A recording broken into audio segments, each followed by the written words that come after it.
Okay, good morning. It's day 359, and someone sent me this email or tweeted this thing by Outer Light, this guy from New Zealand who's a favorite of mine. And he's talking about this one auditor named Dan in the United States that's meticulously gone through 180,000 of Hillary's emails that were released in September of last year. And two of the big findings here was, one, Rex Tillerson was put in with the security clearance in 2013. And then the other piece is that in all of these emails, and he's about a third of the way through the 180,000, and he's going through each document, the first 5 to 10 pages of each document, so it's really a massive undertaking, is that Bill Clinton is not mentioned. Bill Clinton is not mentioned in any of these emails, even casually, like, will Bill be there? Should I come over for dinner? Will Bill like to sit for dinner? And this has been my point all along, that we have to follow the documentation. We can't, have just this concept in our heads and then that's just going to be the way it is. When new evidence comes to light, we have to accept the new evidence. I had someone on Twitter yesterday say, well, extraordinary claims require extraordinary proof. Not really. Working theory, although it may be extraordinary, means that you keep your mind flexible so that as new data comes out, that you slightly change, slightly modify on a daily basis, like that Stinger missile, you slightly modify it in order to get to the truth. And that's the key here. It's not about being right and it's not about being wrong. It's about being flexible, okay? And it's about vetting. So extraordinary working theory requires extraordinary vetting.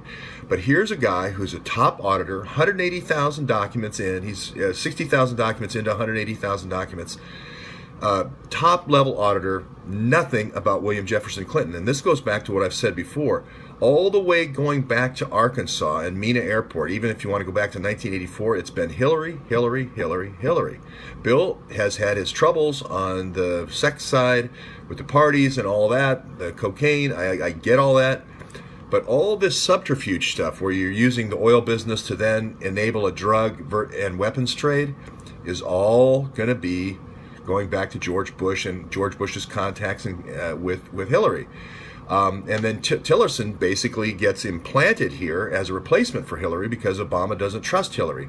I'm just saying that these are the key pieces of evidence that you have to look to, right? Now, this person here that Chad Calderon said, hey, your mangoes are in this too, by the way.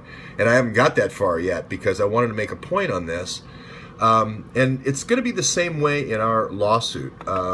The problem, somebody said, oh, Standing Rock, this reminds me a lot of Standing Rock. And what I said was the problem with Standing Rock is they were standing in the wrong place. You need to be standing in a courtroom if you have any chance at all against these guys. Someone else said this is such a massive thing. What if 1 million people did this? And my point on this whole series is how few people it takes to affect change. We're up to 150 congressional districts now. We picked up Arkansas overnight. We still need Delaware, but 44 states now, 44 states, 150 districts. This is going to be a campaign issue. The reason why I turned to Pakistani ISI green is because the data, your iConstituent data, did go to Pakistan. And it is being entrusted to Imran Awan since 2000. That's the key point here, right? So if you, Mr. Congressman, want this to be a campaign issue, continue to do nothing. Continue to do nothing.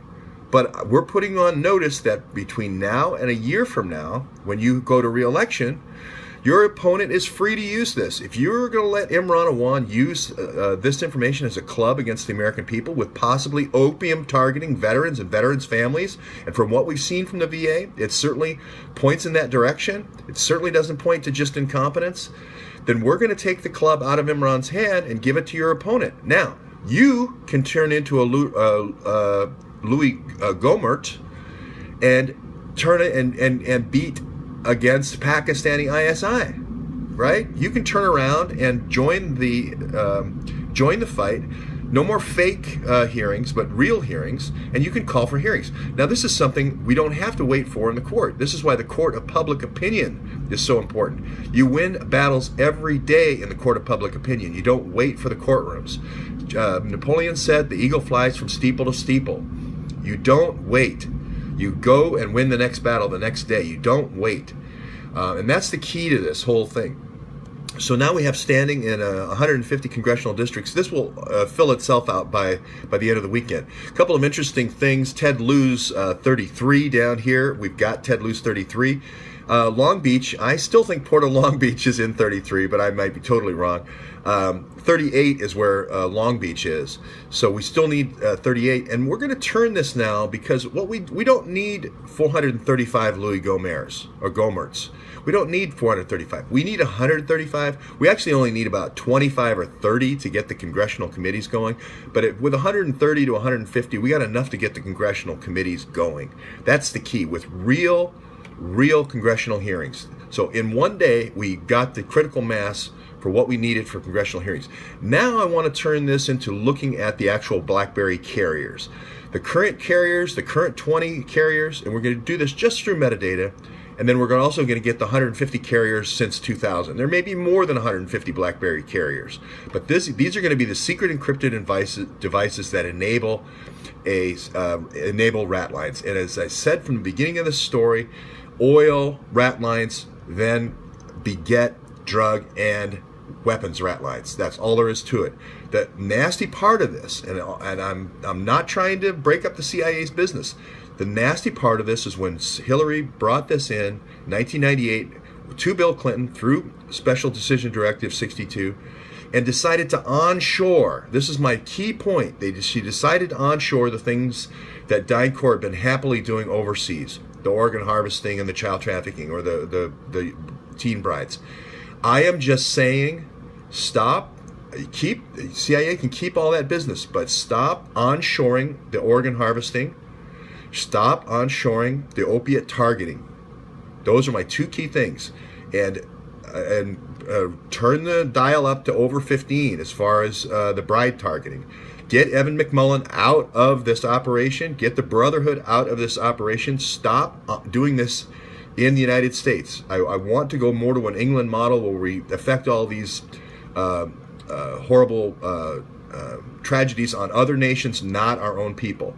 Someone else can worry about cleaning up the CIA after that. I just want the CIA out of the drug business, stop the organ harvesting, all this kind of stuff that they used to be happy just doing overseas. This Hillary factor of onshoring this stuff is what I am against. Offshore it, and I'll be quiet.